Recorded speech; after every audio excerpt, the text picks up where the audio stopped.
I know God. I love me some Jesus. You're doing too much. That's crazy.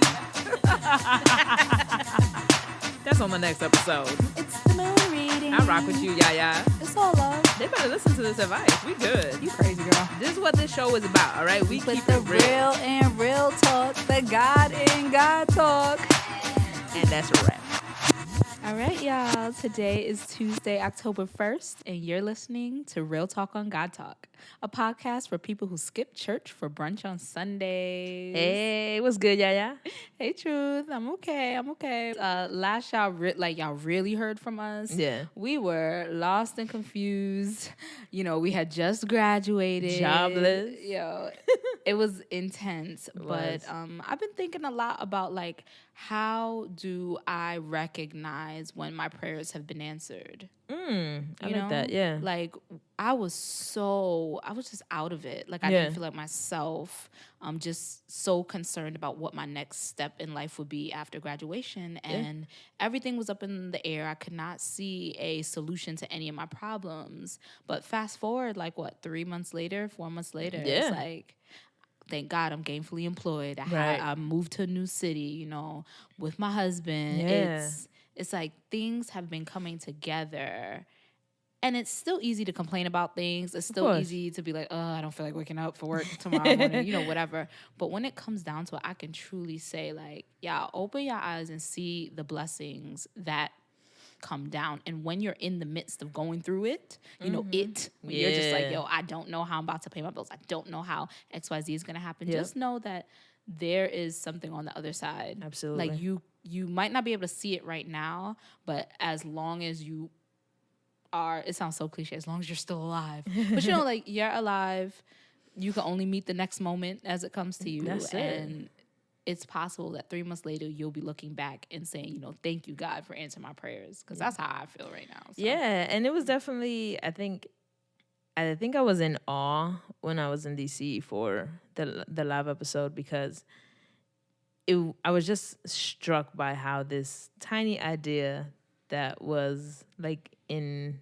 paper at one point turned into like us actually doing a live episode in this like big venue, national conference, and just with like the names that were there, it was just amazing. It was like, wow, like definitely God like showed out and went above anything I ever even thought or think thought that Real Talk on God Talk would be able to do. Like, I feel like it just didn't ever occur to me for us to be in that type of venue. And when we were there, it felt so comfortable. It felt like, wow. So, yeah, absolutely. I appreciate that, of just, like, thanking God for your blessings. Because, when they come raining down, it's just always above and beyond of what you can even imagine. Mm-hmm. So, day by day. That's it. That's a fact. All right, so let's get into a rundown of what you can expect for this week. For this week's Real Talk segment, we will be speaking with Sara K, who is a writer, community engagement coordinator, and self-proclaimed fat woman. Her work joins the field of fat studies and social ethics with theologies of the body. And in her most recent project, she asks, what if the fat body was viewed as a site of divine revelation? What might spirit be speaking through my rolls and dimples? What if the jiggle of my belly and thighs were my anointing and not my shame? And we'll end the episode taking you through Keeping Time and the Moon reading with YaYa. In October, YaYa will be giving you tips for ways to take advantage of the back-to-back meteor showers that end in a full moon on October 13th. All right, so we've got curvy, big-boned, chubby, BBW, fupas, love handles, chunky, plus size, thicker than a Snicker. All words to describe women and women's bodies instead of the F word, fat. In Tempo, a recently released song by Lizzo and Missy Elliott, the pair sings, and I quote, "Slow songs, they for skinny hoes. Can't move all this hair to get one of those. I'm a thick bitch. I need tempo. F it up, get the tempo. Pity pat, pat, pity, pity, pat, pat. Look at my ass. It's fitty, fitty, fat, fat. Right. So it seems that right now, at least, fat is in. Hashtag fat girl fall. Calvin Klein even recently rebranded their ad campaigns with hashtag in my Calvins, which sponsored billboards using larger than life images of rapper Chica, plus size model Beth Ditto, proudly sporting their Calvins, belly out, rolls out, and all. But the question is, how do these wonderful and affirming media image about self-acceptance measure up to the ways that we as a society engage with fatness in real life? And what does how we treat fatness and fat people clue us into about the things we believe about God? Facts. Well, we actually have a special guest here to talk about these questions and much more. We are so excited to introduce friend of the show, Sara K. Sara holds a master in biblical languages and an MDiv with a concentration in social ethics. Her thesis and ongoing writing projects work to integrate the field of fat studies with theologies of the body and liberation, and ask the question, what if the fat body was viewed as a site of divine revelation? What might spirit be speaking through my rolls and dimples? What if the jiggle of my belly and thighs were my anointing and not my shame? Woo!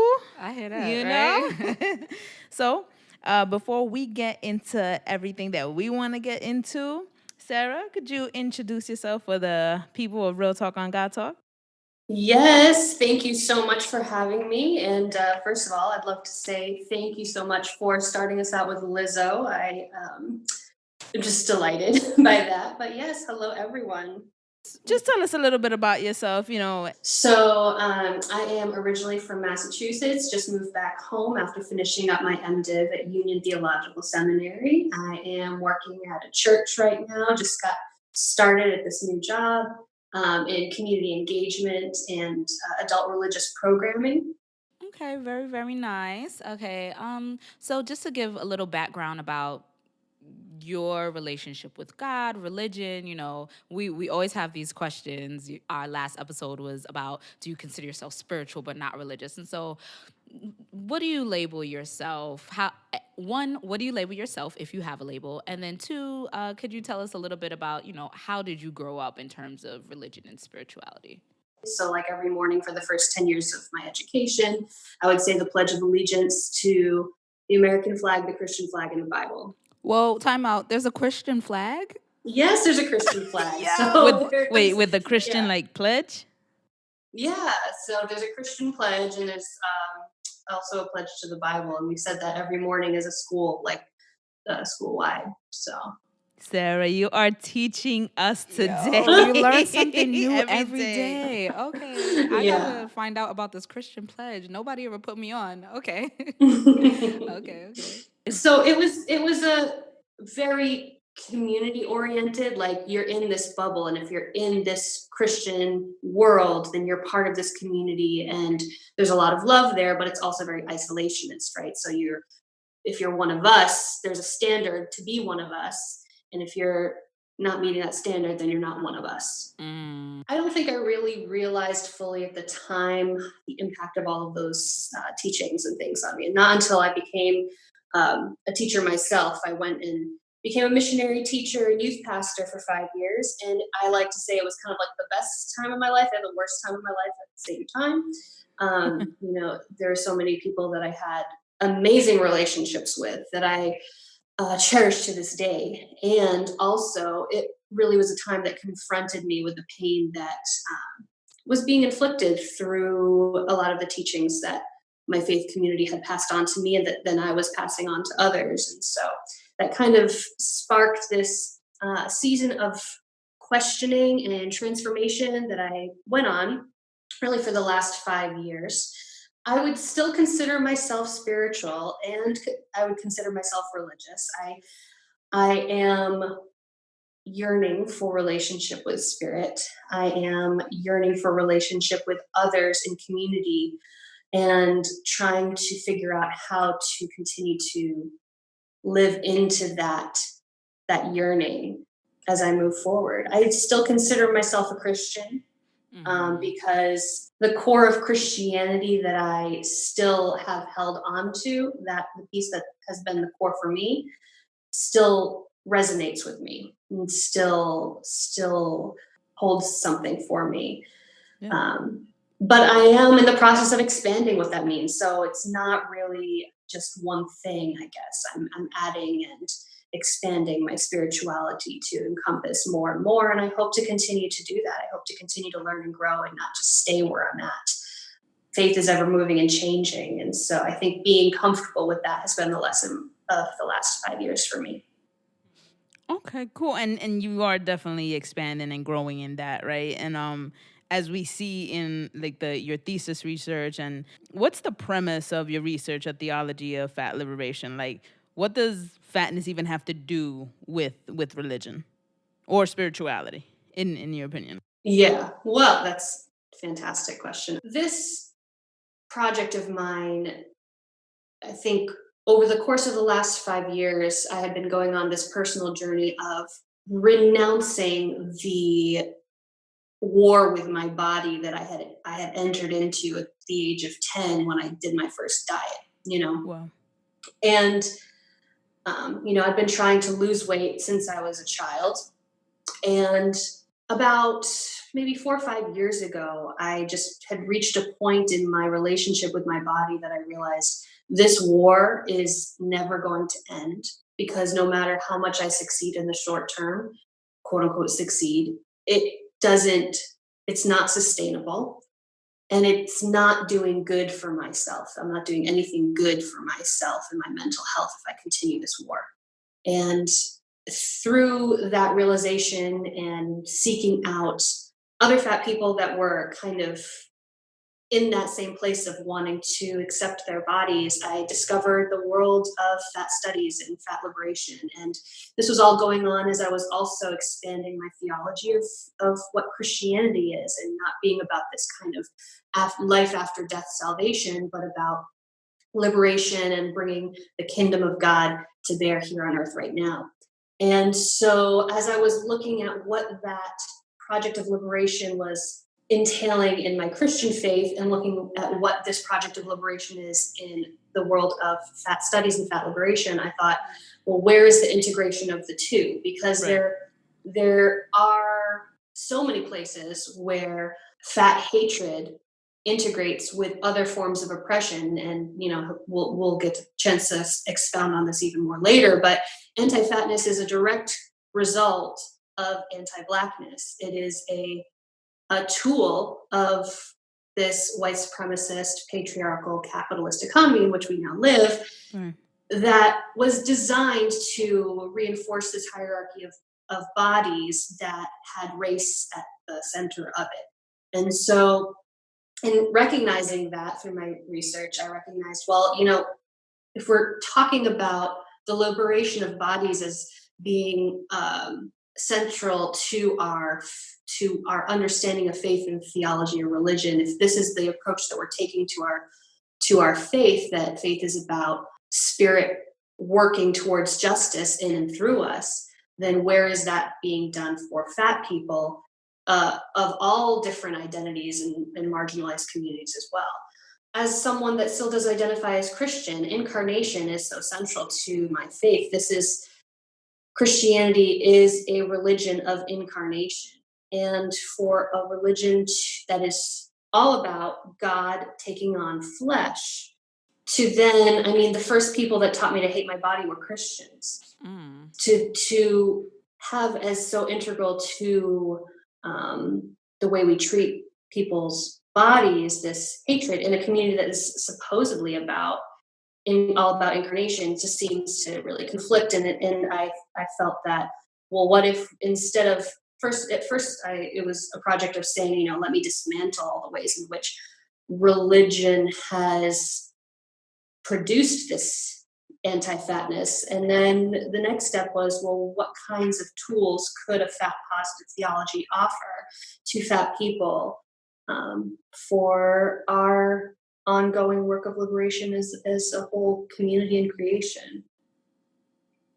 Okay. So we have a lot of listeners who are, well versed in theology, kind of understand where you're going in terms of Christianity being a religion of incarnation.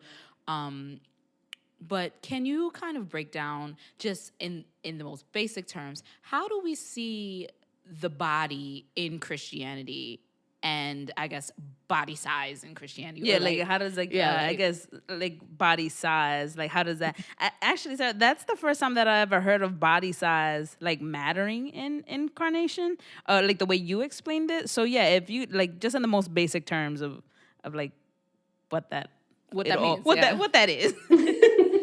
Yeah. Yeah. So the process that I went through in thinking this through was to first think about what it meant for if we are speaking about Jesus of Nazareth as being God with us, that the divine took on human flesh. What did it mean for the divine to show up in that specific body? Because there's specificity there. Because the divine could have shown up in any kind of body. What did it mean in that time for the divine to show up in that body, the body of a colonized man, someone who was poor, someone who was low down on the hierarchy of bodies in a Roman Empire's perspective. Right. He wasn't a citizen, he was from the outskirts, the margins of this empire. And God showed up there. And what does that say? And so I was, looking at Ebony Marshall Turman's incarnation of the humanist ethic. I think I'm saying the name of the book wrong, perhaps. I need to double check on the title, but I was reading about womanist incarnation. I was reading from Laurel Schneider, and she has this chapter called Promiscuous Incarnation. So, and in these texts, they were talking about, well, what does it mean for the divine to show up in this kind of body? And so then I followed up on that, saying, well, what would it mean for the divine to be incarnate in other kinds of bodies that disrupt hierarchy? Because for God to be incarnate in Jesus, that is a disruption of this ancient hierarchy of bodies. And what is the hierarchy of what bodies matter today in our world, and what bodies are seen to not matter? And to think about God being incarnate in my fatness, that is, when I say God is alive in my fatness, when I say God is, the spirit is moving when my belly is jiggling, that strikes a chord, I think, in a way that might have been similar to the kind of chord that would have been struck in the mind of a wealthy Roman citizen, to think that God would have shown up in the outskirts of their empire and a Jewish Palestinian man, that has been colonized by their empire. I think that is an analogy that is worth exploring. And I think it could give a resource to fat people to say, you know what, the very flesh that has been despised by this world is the actual source of my divine knowing, that I can know God in my body as a fat person. I think there's power for change in thinking about our bodies in that way. Okay, cool. Thank you for clarifying that. So then let's talk about the word fat. Right. Yeah. And so sometimes it can make people uncomfortable. Like that's just it. And so yeah.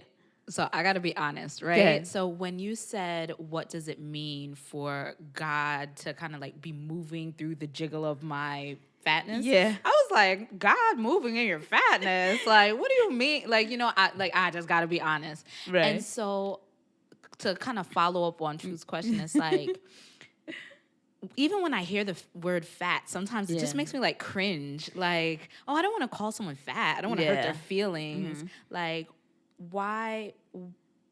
One, you consider yourself fat? That's the first question. And then two, why fat and not another like word. plus size. Plus Because size. I'll say this too, Sarah.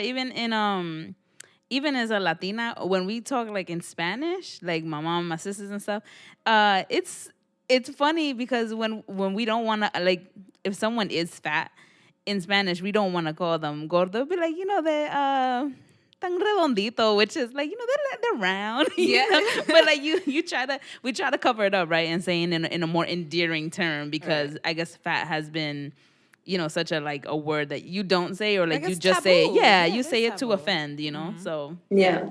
Yeah, no, that's a great question. And I mean, I would never want to imply that someone needs to use a certain word for their body or identify in a certain way because of how they look. That's a very personal thing for someone to kind of take on that term as something that they use for themselves. And so for however you want to describe your own body, I say, find the place in the word that you can use that feels the most at home and connects to who you are and empowers you and connects you to your body.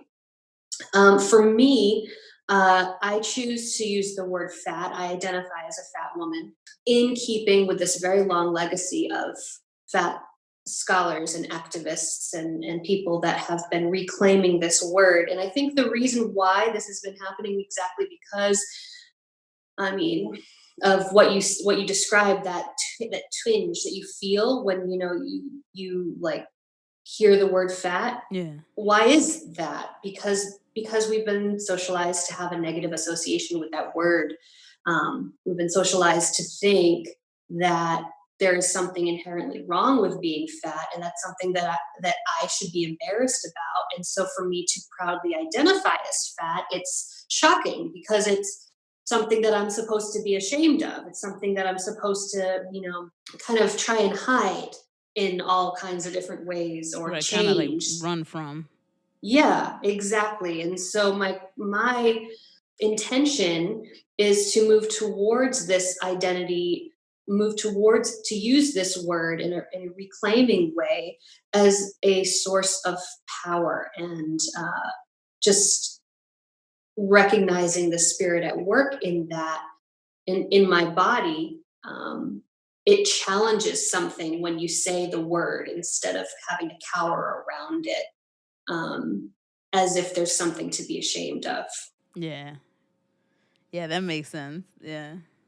So, okay, personally for you, when did you become aware of your body as fat? You had mentioned dieting when you were 10. And, similarly, I think as a woman in this culture, Yeah. particularly as a woman, I think all people get the pressure about body and body size.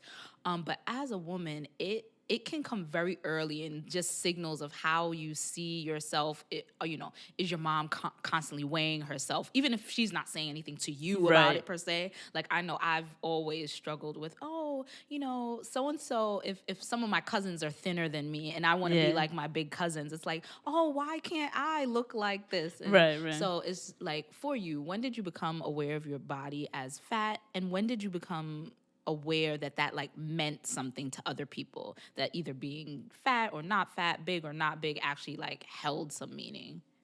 Right. Well, I look back and I think about second and third grade, and I think that that's probably around when my body started changing. I was a very, thin child up to that point, and then my body went through this transition starting, I think, when I was 7 and 8. And I don't think I really recognized it at first. I was still in taking dance classes. I, loved my body. I loved to run. I loved to climb trees. I loved to be active. I, did a soccer camp, and I was doing all these different things. And I think slowly there was I don't know what it was that happened first, but all around the same time, I started getting messages from all different directions about the way my body was changing, whether it be from family or friends making comments that were either innocent or like they thought they were innocent, or Speak on that. Those unsolicited comments from family and Yeah. Oh, you friends. little like, chubby little chubby like, chasers. back up. Like, Yeah. come on. Exactly. And and then friends, and then, like I said, I was dancing, and so I would have to order a leotard for the dance recital, and it was always this like, oh, yours is so much bigger than ours, and comments when I would put on the leotard and when my body would be on display, and the way my body would move that was different from the other thinner girls in the dance class. Messages coming from the doctor that started very young, talking about how I needed to watch my weight. Then of course, school, and in this context that I was in a Christian school, like we said earlier, it was a very conservative and modest, quote unquote modest kind of community. And it was also Pentecostal, though. And so what that means for a Pentecostal church is that it's extremely enthusiastic and exuberant in worship. And so when we would be singing in chapel, there would be a lot of clapping and raising hands and jumping and dancing. Dancing was okay if you were in chapel. But I remember as my body started to change, there was a message that was coming both publicly and privately, that you got to be careful. You can't jump that way because your body is distracting. The jiggle became something that set me apart from the other thin girls that were up on the platform leading worship. My jiggle was something that needed to be hidden, and I took that message in. It was something that was a sign of a lack of modesty. And it was also a sign of a lack of femininity. There's this very gendered way that this works in white evangelicalism. It's connected to this cult of true white womanhood that Patricia Hill Collins talks about. It's that if you're a real woman, a real feminine woman, a value of white womanhood is thinness and propriety. Wow. And cleanliness and just control, right? And so when my body was not behaving in that way, it's kind of this unspoken betrayal of what it means to be a woman. Because I remember I was growing up in this context where, we'd always have these guest preachers come in, and this happened in Bible college as well. These guest preachers would come in, they were always inevitably male, and they, point out their smoking hot wife. They ask their smoking hot wife to stand up. I've heard that so many times. Right? I've always heard that, like when I see them like on YouTube and stuff. That's like the first thing they say, and it's exactly what you're describing. It's like a very cookie cutter, very thin, petite, white woman. That is a little cringy. Okay. Yeah, exactly. Okay. Yes. So this is what's the standard that's being upheld, whether it's conscious or not, of this is what a smoking hot wife looks like. In order to be the woman that God is wanting me to be for my future husband, this is the standard that I got to look like. In order for me to worship the way that I'm supposed to worship, this is the standard that I got to look like. In order to express myself in spiritual movement, my body is keeping me from being able to do that. Those were kind of the earliest messages that I received, in addition to just what's going on in the media and the larger world around me. I'm seeing these movies, and it's always, I'm watching Disney movies. I'm watching, whatever is available that I was allowed to watch because it was limited. But the star, the leading woman, is always very thin, thin white woman. And so this is this idealized, virtuous woman that I'm wearing my sin on my body is the other thing. I'm wearing my betrayal of that standard on my body. They always talk about in church, sin is a big theme, right? And so, one thing that always gets mentioned is gluttony. And so whenever that's talked about, it's this like one of those sins that you walk in the church, and if the pastor's talking about it, because of this cultural association between overeating and fatness, which is wrong to begin with, but because of that cultural association, there is a sense that I'm wearing on my body my betrayal of that standard. I'm wearing my sinfulness visibly. So I think that those were the spaces where it really became apparent to me that my body was viewed differently.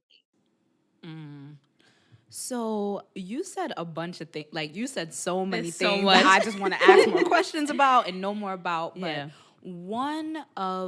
so moment of transparency, and I'm happy that you brought it up and you brought it to the table. Let's put race out there front and center, Yeah, right? yeah. So Yeah. Sarah is a white woman, and in some of the things that she talked about like, what is it like to wear your sin on your body? Like, Right. you know, you can see if someone is big or someone is quote unquote fat. You Right. can see it. And so when the pastor's talking about gluttony, all eyes on Of you know all the eyes, person yeah. who's big. Or the fat people. And so my question is, you had mentioned earlier the relationship between anti-fatness and anti-blackness and Right. capitalism. And can you like unpack that a little bit more? Because I'm just very curious. So this is completely not PC, but y'all my family, real talk. Exactly. And so like me and my friends, we were actually talking about, you know, being big or being big girls. Yeah. And something that one of my friends said that I thought was so funny was that, like, yo, black people be mean if you big, but white people be really mean. Yeah. Like, it's Well, like if it's you're a a white difference. girl and fat, it's just like There's like and in my experience, I feel like there's like a shunning that Yeah. happens where I think even in like the Latinx community, it doesn't really happen. Like, well, you'll get a nickname like gordita Right. or Might be like gordito, right? gal or Yeah, something, like but you'll always be that. It's not so like you like your fatness is a quality that somehow makes you bad, or you know. Yeah, I felt like with Sarah when like you were describing it, it was kind of like if you're not the smoking hot wife, then like you've lost kind of like Then your you're sex nothing, appeal. right, you're Yeah, nothing. like or like your whole sexuality is just like, oh, you're nothing. You know, so super interesting. Like my mind is blown right now. And so if you can talk a little bit Yeah. more about the relationship between, you know, race, anti-fatness, anti-blackness, capitalism, and also your own experience, if you'd like to. Yeah. You know. I know that was a lot, but Yeah. take it No, in and it's- whatever comes out, comes out. Yeah. You know, it's really a lot, and it's very important because unfortunately, what's happened a lot in like the body positivity movement or fat positivity movement is it gets to the point where a lot of times cis white women are centered, and that really erases this long legacy of where anti-fatness actually comes from and how it disproportionately harms people of color, women of color especially. And the reason for that is it can take it back, and I'm really relying on a lot of like fat activists and scholars for this information. Whenever this whole European colonization of Africa started, you know, they sent in these colonizers, these quote unquote explorers to go in and basically, you know, let's go in and tell the rest of Europe about these communities. One of the features of those diaries of those colonizers was there's a constant comment on the size of the women. There's a lot of language around how grotesque, and it's all very violent language that's coming up in these travel diaries. Black women were taken from Africa and brought to Europe to be used as shows for Europeans to see. And Like Venus Hottentot. Yeah. Sorry if I got the name wrong, but yeah. yes, often what was centered in those violent acts was the fatness of their various body parts, to the point where the woman that you were just mentioning, she, after her death, a scientist in Paris made a body cast of her body in order to continue to use her fatness as scientific research. Wow. And this was happening, you know, throughout that time period. And a lot of what starts to come up in Europe at that time is promotions for weight loss, different weight loss products. So that obsession, in this white European obsession with trying to attain thinness and maintain thinness, develops at the same time as the colonization of Africa, because of this narrative that fatness is a sign of quote unquote uncivilized communities, and we as civilized Europeans must maintain our higher standing, to where if you were a fat white woman, you were betraying your civilization, you were betraying your whiteness, because it was seen as you're getting sloppy, you're getting lazy, you're dirty. Hypersexuality and an insatiable appetite, all things that were attributed and ascribed in this violent way to Blackness, happened alongside fatness because of the ways in which they were looking. Basically, they were looking for any kind of physical delineation in order to reinforce their white supremacy, right? And so whenever there was a fat Black woman, that was that the rationale for that was because, oh, this is because of this lesser community. And so anti-fatness evolved as a rationale to reinforce whiteness as superior to Blackness. Now, centuries later, it's evolved in all these different ways, but that's the root of it. And I think that that's very important to name as where is this anti-fatness coming from? It's coming from this history, this legacy of violence towards people of color, and specifically Black people, and specifically Black women, to where today the effects of that racist anti-fatness, we know about the high rates of Black maternal mortality, right? We know about the medical discrimination that goes on towards against Black women. We know about all these different ways in which people are discriminated against in our white supremacist, capitalist, imperialist culture. And fatness becomes one of the markers that gets you, that invokes this discrimination, to where people of color, especially Black women, are less heard, less listened to. And fatness is one of those markers that does happen to people that are fat people, and particularly fat women of color, that face disordinate amounts of discrimination because of that. So yeah, I don't know if that was clear, but Yeah, no, it was, and I think you're absolutely right with your last statement. My mom and I talk about this all the time. We're like, if you go to the doctor, they'll blame any little thing if you're overweight. It's like, my toe hurts because you're overweight. Like Yep. I have a pain in my chest because you're overweight. Everything will Yep. be that before they actually like try and Check it out. Yeah, and check it out and see what may actually be going on.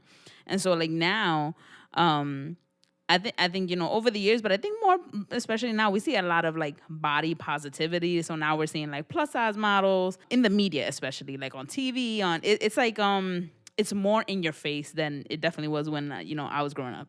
So what does body positive mean to you, and then what does it look like for us as individuals to perpetuate it in everyday life? Like, do you think body positivity relates to your understanding of God or your understanding of spirituality? Absolutely. I am specific in the terms that I use for myself, in terms of this is a fat positive theology that I am developing.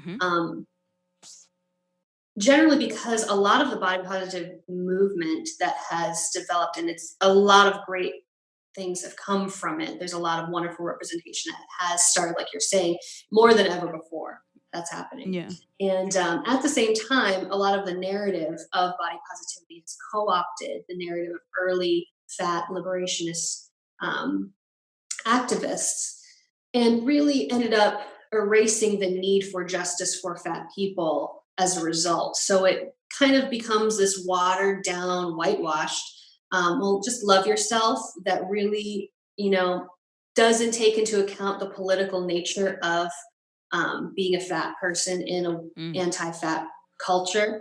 And so I really want to be specific. When I talk about body positivity, I'll still use the term, but I want to make sure I clarify that it's not just about making sure size 14 white women feel good about their bodies, which I want them to feel good about their bodies. It's about addressing the structural inequality that results in oppressions of fat people of all different kinds of identities. So like fat trans people, in order to get gender affirming surgery, oftentimes are required to lose weight before they can get their surgery. fat people are often denied promotions or are fired because of their bodies. And there is no law in most of the country against firing someone because of their fatness. I did not know Fat people that. are, For some, yeah, it never struck me as something. Yeah. And the rationale is it's because you can control it, you can fix it. So it's not considered to be discrimination because it's attributed to the behavior of the employee rather than, this being discrimination against a certain kind of body. Fat people are, like you were saying, medical discrimination. It's so many fat people go untested for all kinds of important things and end up dying, not as a result of their fatness, but because the doctors didn't believe them when they said, hey, I have a pain here. Can you check it out? And it turns out they have a tumor. This is a societal problem that compounds when you have when you're also part of other marginalized communities.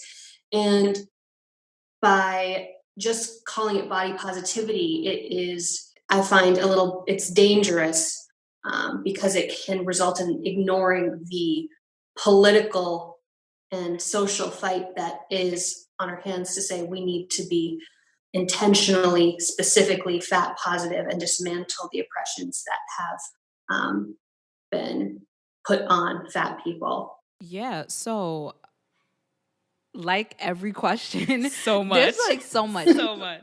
I keep hearing a thread between the relationship between fatness and the medical community, right? And so like even like in our families, if I'm gaining weight, or in my family, if I'm gaining weight, it'll be like, oh, you're getting big. I just want to make sure that you're okay? healthy, and the health concerns. Are you eating out too much? Right. Like, oh, you can get, we have a history of high blood pressure and hypertension, and those things are true. Valid. Like, that's true.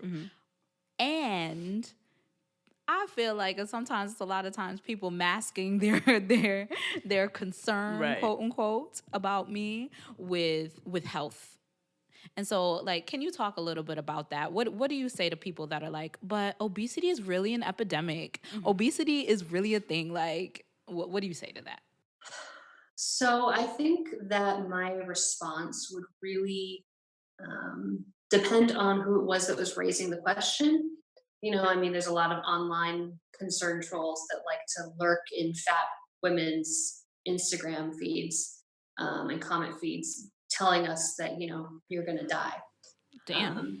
And there's this sense of gleefulness about it. There's this like narrative of, look at this fat person living their life, but haha, they're going to die soon, So I guess my response to them would be nothing because they're blocked. Right. That's so messed up. Okay. Yeah, so you got to be some type of something. Right. Like that's ridiculous.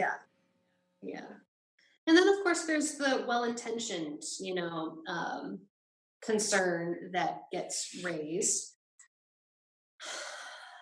And I guess, depending on what my relationship is to the person, I would ask, if I've been talking and the response in your own body has been, one of concern, one of fear, I just ask that you kind of like sit with what that feeling is and kind of invite some interrogation of that feeling. Where is that coming from? And what is my reaction to this idea? Tell me about how I feel about my own body and my relationship to other bodies around me. Because a lot of times when I speak on this, people have very visceral reactions. And I think that's always an interesting invitation opportunity to say, so why is the first thing you think of, this health question? I do get it because there is this social narrative, right? That fatness is quote unquote unhealthy. And there's just so much there to unpack. That's a whole other interview. That's whole other discussion. But I would offer that if the concern really is with the health of fat people, then I would say that the major culprit of harm towards fat people is not our fatness, but the social and medical hatred and stigmatization of our fatness. The fact that anti-fatness in the medical community means that we are so much less likely to get tested for anything because of the bias that's already within the medical community. I mean, there's a significant, studies have shown that a significant number of doctors and nurses have bias against fat people, do not want to touch fat patients. Wow. Do not want to work with fat patients. They have there's so much in this one study, but it was something like, who would you least like to have as a patient? And it was like a fat patient, an alcoholic patient, a drug addict patient. And the number one answer was, we don't want fat patients. Wow. There are weight limits at some gynecology offices, that if you're over 200 pounds, you can't sign up to become a new patient at certain offices. And the excuse is always, well, our equipment can't handle the weight of someone over 200 pounds. There are doctors who refuse to do surgeries on fat patients until they lose weight. So if your concern is really with our health, then how about starting by addressing the medical discrimination that takes place that causes how many fat people have died, not because they were fat, but because they were not believed and not listened to, not welcomed into our communities to say, hey, there's something going on in my body, I need to have care, And then how many of those people were then, the assumption is, well, they died because they were fat.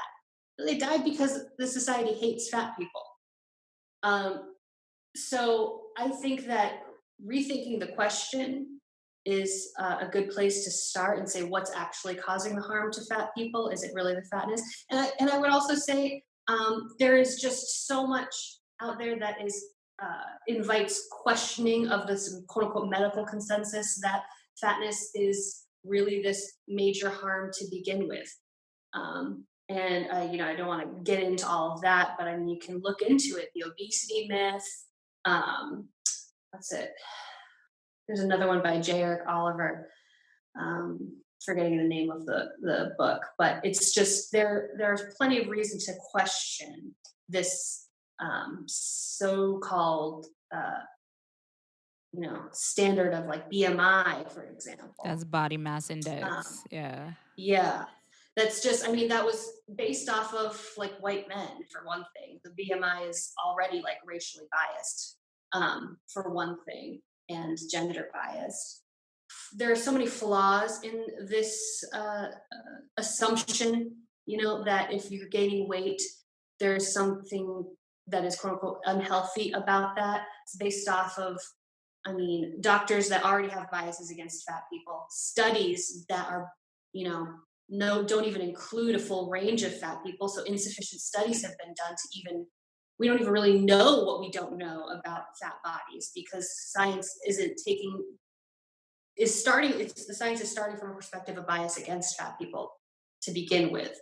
I really just don't even entertain, honestly, the health concern, in addition to the fact that health is not a virtue to begin with. Like, that's like number one, is health is not a virtue. Everyone is dying. I am dying. And whenever that happens, and whatever the actual cause is, being at war with my body is not going to be the thing that changes that. It's not ever going to change the fact that I am going to die.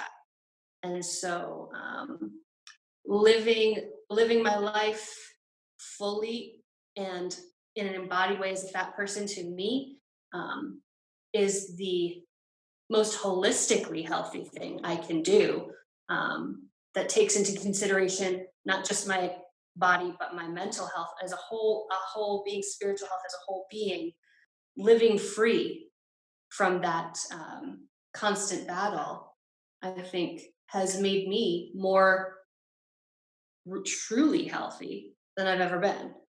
Well, I think so. I'm going to say that is a place where we can really wrap up. Yeah. This has been such a rich conversation. I'm still mind blown. Yeah, like I mean, I have a lot to look up. I just have to so like kind much. of take it in. I definitely want to go back to my friends and talk about it a little bit. I guess just one last question, Sarah. Is there anything that you can leave the Real Talk on God Talk community with in terms of either clarifying misconceptions or just one thing that you want to leave us with when it comes to God, fat liberation, how we as a society orient ourselves to fatness, just anything? I think that the heart of my work really is learning how to reconnect with my body, because so much of my life, like I've mentioned, it's been a war with my body that has caused me to silence, her messages, not hear what spirit is speaking through her.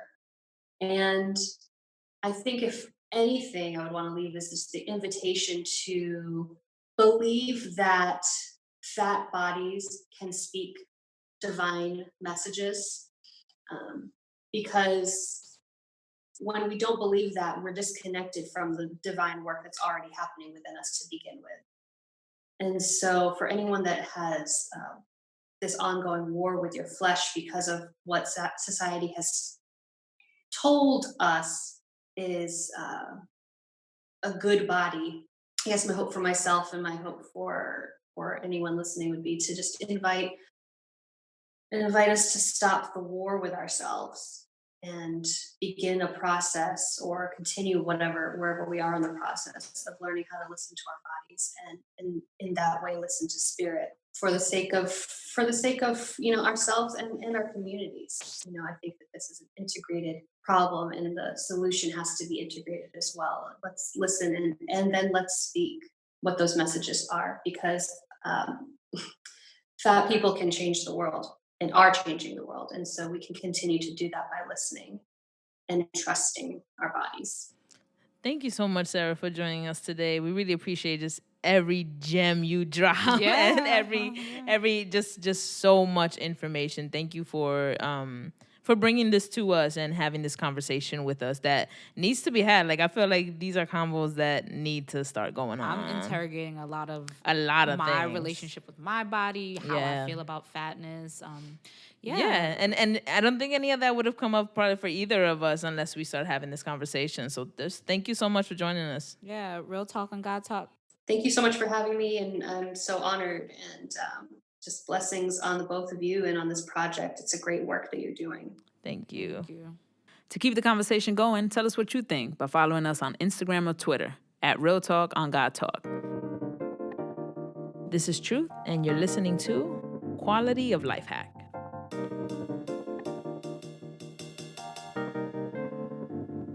Keep your apartment clean? Check. Stay hydrated? Check.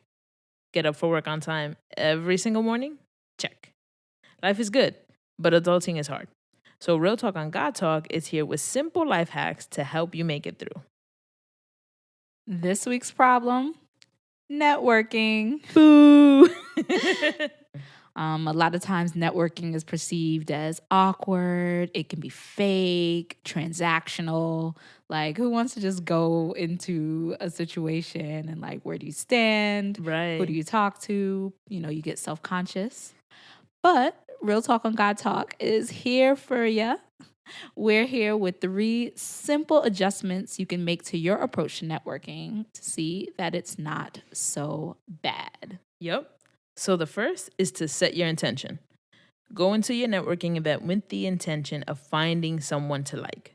A lot of times we enter into situations thinking we hope that people like us, hoping that we're good enough, interesting enough, or even funny enough. Some of y'all are not funny. But we're suggesting you flip the script. So before beginning your evening, take a few deep breaths and visualize yourself smiling and meeting new and interesting people. Consciously set the intention to find 2 people you like at the event who you could potentially have something to offer or help with. Doing this allows your focus to be less on whether or not people like you or can help you with your goals, but rather on opening yourself up and being a blessing in someone else's life. Yeah, that changes the whole perspective. How can I walk into this situation being an instrument of God? Exactly. You know, it's like, how can God use me? Exactly. Mhm. And then, remember Jesus' parable of the foolish builders? A house built on solid ground will not fall. So before you leave the house, make sure you have the basics down. Hair combed, clothes ironed, a mint just in case, extra swipe of deodorant, and business cards always available. It's hard to focus on making connections when you're thinking about how you look. Take care of that on the front end. Look good, smell good, feel good, and make the night a good night. We networking or doing something else? Well, I mean, a little bit of both, right? You know what I'm Business and saying? pleasure. Exactly, Okay, you know? okay. And last, for quality of life hacks and networking, we have for you to remember that God is good all the time and all the time. God is good. That makes sense. Right? Yeah, God is Yeah, good all the time. Wait, God is good all the time and all the time God is good. Okay, Yeah, that's a, yeah. We're a mess. Let's see if we keep that in or not. Okay. According to Vanessa Van Ness, author of Captivate, The Science of Succeeding with People, starting conversations with questions like, how are you? Or what do you do? Can be instinctual. Like, you know, that's how we all kind of just talk to each other. Yeah. But it's also super dry and almost guaranteed to trail off into awkward silence after the first few seconds. Right. You know, it's like, so what do you do? Oh, I'm a bus driver. Exactly. Like, okay, Yeah, and then after some that, people don't what? feel comfortable when you ask them, like, how you doing? Right. Like, when they've never met you before. Fine. You know, yeah. Right. Fine. And then what do you say next? Yeah. Right, exactly. And so she suggests that you instead try these conversation sparkers. Get your pens and paper. Right. Try asking questions like, are you working on anything currently? Or what's the most exciting thing going on with you right now? Any vacations planned? These type of questions force people to consider the good things happening in their life. Gotcha. Lighting up the dopamine centers, how we access pleasure. And then associating you with the positive feelings is always a good way to start building relationships. Boom. Those are our quality of life hacks for networking. Now go forth and meet some people. Today is Tuesday, October 1st, and you're listening to Keeping Time with YaYa. It's October, and by now, retail stores have probably already started putting out Christmas decorations. But slow down. Everyone knows it's Halloween month. Plus, before then, we have 2 holidays coming up. The Hindu festival of Dussehra, also known as, I hope I get this pronunciation right, Vijayadashimi, which celebrates the victory of good over evil, and the holiest of days on the Jewish calendar, Yom Kippur, which celebrates the atonement of sins with fasting and prayer. Enjoy, y'all. The holiday season is upon us. Now it's time for the moon reading. The celestial bodies are really moving for the first few weeks of the month. On October 9th, 10th, and 11th, respectively, you can expect the Draconoid, Southern Taurid, and Augurid meteor showers. This series of showers culminates with October 13th's full moon. This is the perfect time to get some night air and make a wish on a shooting star, or stock up on moon water. Moon water is water charged with the energy of the full moon. To make moon water, on the eve of the full moon, fill a non-plastic vessel or container with filtered water.